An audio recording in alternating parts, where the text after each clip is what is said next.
अहिले फुटबलको विश्वकप चलिरहेको छ। क्यानाडा, अमेरिका र मेक्सिकोमा 3 देशले यसलाई आयोजना गरिराखेको छ।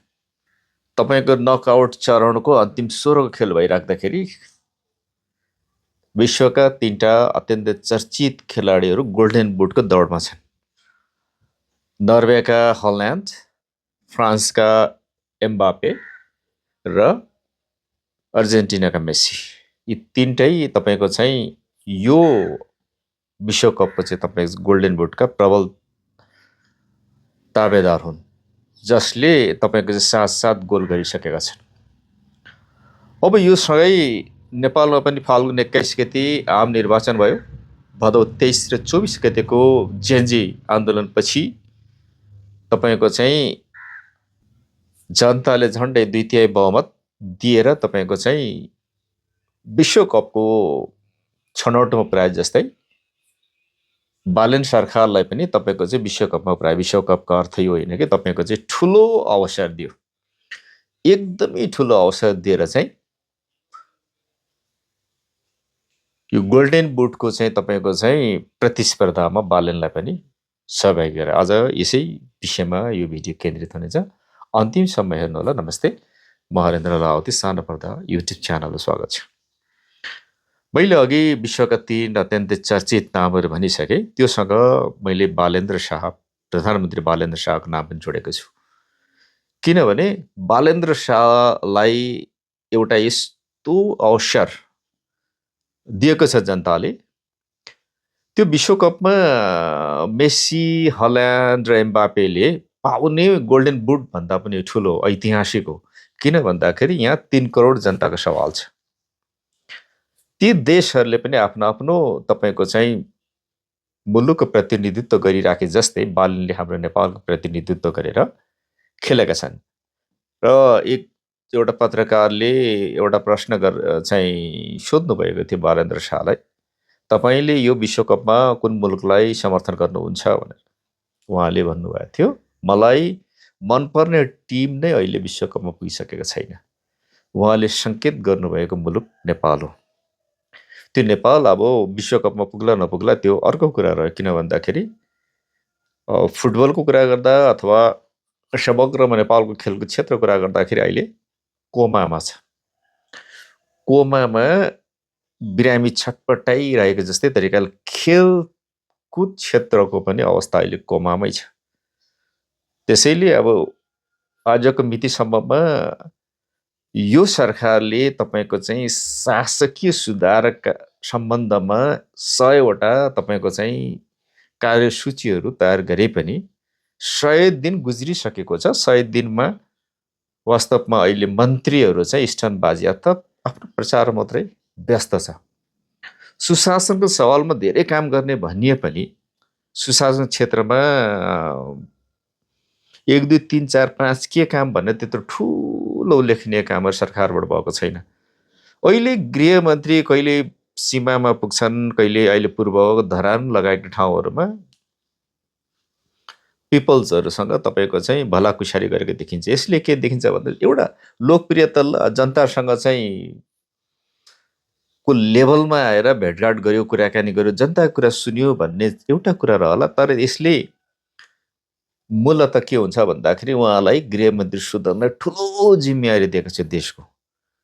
यो देशको गृह मन्त्रालय भनेको चान्चुन मन्त्रालय होइन। यसले तपाईँको चाहिँ यसका चाहिँ आन्तरिक तपाईँको चाहिँ ठुलो छ, तपाईँको चाहिँ हाई लेभलका तपाईँको चाहिँ पुलिसका तपाईँको चाहिँ अफिसरसँग बसेर कसरी दुस्त चुरुस्त तपाईँको चाहिँ पुलिस प्रशासनलाई चाहिँ मोबिलाइज गर्ने भन्नेतिर उहाँको ध्यान गए जस्तो लाग्दैन। किन भन्दाखेरि उहाँलाई दिएको छ तपाईँको जो तोप अथवा AK-7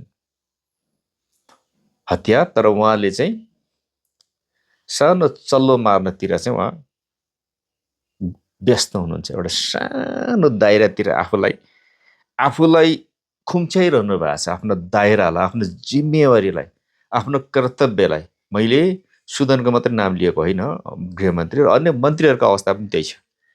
यसले प्रष्ट रूपमा के सङ्केत गर्छ भन्दाखेरि क्षमता योग्यतामा प्रश्न उठ के हो त आफ्नो दायरा आफ्नो तपाईँको चाहिँ आफ्नो कार्यक्षेत्र के हो त भन्ने कुरामै 17 मन्त्रीहरू अल्मलिएको देखिन्छ बालन लगायत बालन प्रधानमन्त्री बालनलाई थाहा छैन कि आफ्नो संवैधानिक चाहिँ दायरा के हो त प्रधानमन्त्रीको भन्नेमा अब कैयौँ प्रश्न उठिसकेका छन् प्रधानमन्त्री बालनको मैले उहाँको फेरि पनि प्रश्न गर्न चाहिनँ तपाईँको चाहिँ संसददेखि लिएर सदनदेखि लिएर सडकसम्मै उहाँको प्रश्न उठेको छ उहाँको क्षमता योग्यता होइन मैले त पटक पटक भिडियो बनाएर यी बारेमा कुरा गरिसकेको छु कि नेपाललाई वास्तवमा कुन शक्तिले चलाइराखेको छ भन्ने चिज नै अब कुन शक्ति मूर्त अमूर्त कुन अमूर्त शक्तिले देश चलाइरहेछ भन्ने कुरो मैले मात्रै भनेको छैन कैयौँ देशका चाहिँ तपाईँको चाहिँ राजनीतिक विश्लेषक तपाईँको चाहिँ पार्टीका शीर्ष नेताहरू यो चिज उठाइसकेका छन् त्यसो भएको कारणले गर्दा यतातिर नजाउँ अब रवि लामिछाने सभापति रवि लामिछानेले प्रथम महाधिवेशनमा भने जस्तै उहाँको काम भनेको पास हान्ने र गोल हान्ने काम भनेको बालेन्द्र शाहको अब एम्बापे हल्यान्ड र मेसीले 7 गोल लगाइसक्दाखेरि उहाँले कति गोल लाउनु भयो त उहाँलाई गोल लाउने प्रशस्त अवसर थियो मलाई लाग्छ तपाईँको चाहिँ उहाँलाई राम्रो एसिस्ट तपाईँको चाहिँ अहिलेका सभापति तपाईँको चाहिँ रविले पनि दिएको हुनुपर्छ कैयौँ राम्रो बल पास उहाँको खुट्टामा पर्दा पनि उहाँले कति गोल लाउनु भयो त भनेर जनताले प्रश्न गर्न थालिसकेका छन् मलाई लाग्छ उहाँले एक गोल पनि ठोक्नु भएको छैन एक गोल पनि लगाउनु भएको छैन उहाँको खुट्टामा बल त पर्छ तर त्यो गोल उहाँ फ्रेमभित्र पनि पर्दैन आउट हुन्छ त्यसैले अब वर्ल्ड कप जितिएला नजितिएला तपाईँको चाहिँ फ्रान्स अथवा अर्जेन्टिना अथवा नर्वेले निश्चित रूपमा कुनै मुलुकले जित्ला 16 अन्तिम 16का कुनै मुलुकले विश्वकप जित्दै गर्दाखेरि अब हाम्रो देशमा यो यति राम्रो तपाईँको चाहिँ राष्ट्रिय स्वतन्त्र पार्टीले अवसर पाउँदै गर्दाखेरि किन क्षमतावान मन्त्रीहरू पठाइरहेका छैनन् त किन तपाईँको चाहिँ एकपछि अर्का मन्त्रीहरू तपाईँ विवादमा मुछिन थालिसकेका छन् किन एकपछि अर्का सांसदहरू विवादमा मुछिन थालिसकेका छन् र हरेक सांसदले आफ्नो स्पष्टीकरण दिनुपर्ने अवस्था सिर्जना भइराखेको छ कतिसम्म भन्दाखेरि तपाईँको चाहिँ सांसद भनेको कानुन बनाउने कानुन निर्माण गर्ने एउटा महत्त्वपूर्ण ठाउँ हो देशको लागि चाहिने महत्त्वपूर्ण कानुन हो अब त्यस्ता सांसदहरूले सामाजिक सञ्जालमा अथवा आएको कुरो हो त प्रमाणित भइसकेको कुरो पनि हो तपाईँको चाहिँ स्थानीय तहका प्रमुखहरूलाई सौर्य बढुवासम्मका कुराहरू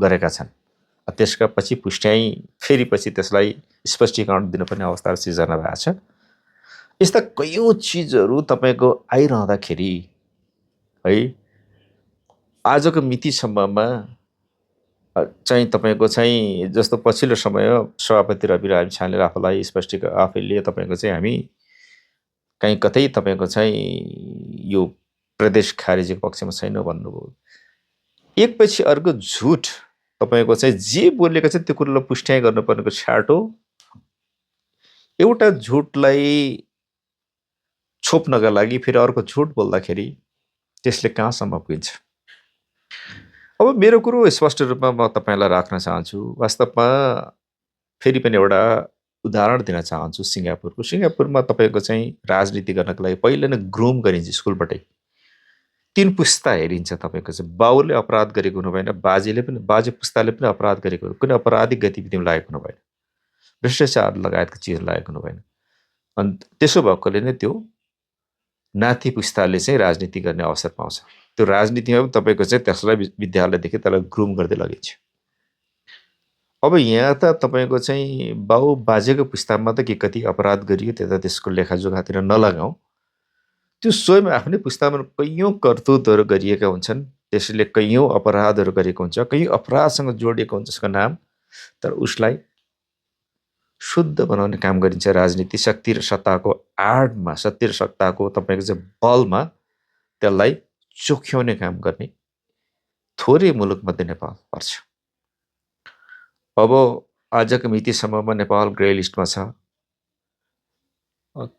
त्यसलाई कसरी ग्रे लिस्टबाट बाहिर निकाल्ने भन्ने एउटा यो सरकारको चुनौती छ। त्यो अहिलेसम्ममा कहीँ कतै लक्षण देखिएको छैन कि ग्रे लिस्टबाट देश बाहिर निस्केला भन्ने कुनै सङ्केत छैन।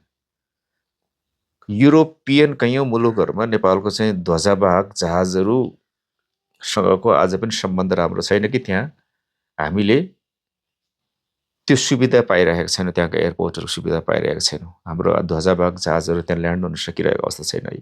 यस्ता कैयौँ समस्या छ, व्यापारसँग जोडिएका समस्याहरू छ। अब यतातिर सरकारको ध्यान कहीँ कतै म गएको देख्दिनँ। किनभने हामीले यत्रो ठुलो जिम्मेवारी दिएको सरकारले कानुन बनाउने सँगै सुशासनका कामहरू कहाँ कति गरियो, राष्ट्रिय र अन्तर्राष्ट्रिय क्षेत्रमा के कति उपलब्धि हासिल गरियो, सम्बन्ध सुधार गर्ने कुराहरू कति गरियो भन्ने चिजमा निर्भर हुन्छ देशको चाहिँ तपाईँको चाहिँ यो नतिजा। हामीले हेर्ने भनेको चाहिँ नतिजा हो। नतिजा कति आयो भन्ने कुरा हो। अब मैले जनतासम्म त्यसको नतिजाहरू खालि तपाईँको चाहिँ प्रचार प्रसार भन्दा पनि कति महसुस गर्ने तहसम्म पुग्यो भन्ने भयो। यो समग्र चाहिँ जनताले मूल्याङ्कन गरिरहेको छ। यो कस्तो नभइदियोस् भन्दाखेरि अब सबैले भनिरहेको कुरो मैले दोहोऱ्याएँ। अल्गोरिदमबाट बनिएको सरकार, इको च्याम्बरले बनाएको सरकार भन्दै गर्दाखेरि त्यसमा केही सत्यता त होला, पुरै सत्यता नहोला। धेरै पुराना दलहरूको वितृष्णाहरू, पुराना दलहरूको असन्तुष्टिहरू र व्यथितिहरू, बेरोजगारहरू चाहिँ पनि पोखेको नयाँ दल अथवा नयाँ दल नै भनौँ राष्ट्रिय स्वतन्त्र पार्टीमा। त्योसँगै एउटा तपाईँको चाहिँ भोलि गएर फेरि के नभइदियोस् भन्दाखेरि तपाईँको एउटा बुमऱ्याङ भन्ने एउटा हतियार हुन्छ, जुन हतियार हानिन्छ फेरि त्यही हतियार फर्केर आफैलाई पनि तपाईँको चाहिँ नलागोस् र त्यसको चाहिँ आफैलाई पनि त्यसको चाहिँ भोलि गएर चाहिँ त्यो हतियारले चाहिँ ठुलो दुर्घटना नपरोस् भन्ने मात्रै हामीले कामना गर्ने हो। यो भिडियोबाट बिदा हुन्छ। फेरि अर्को भिडियो भेटौँला। नमस्ते।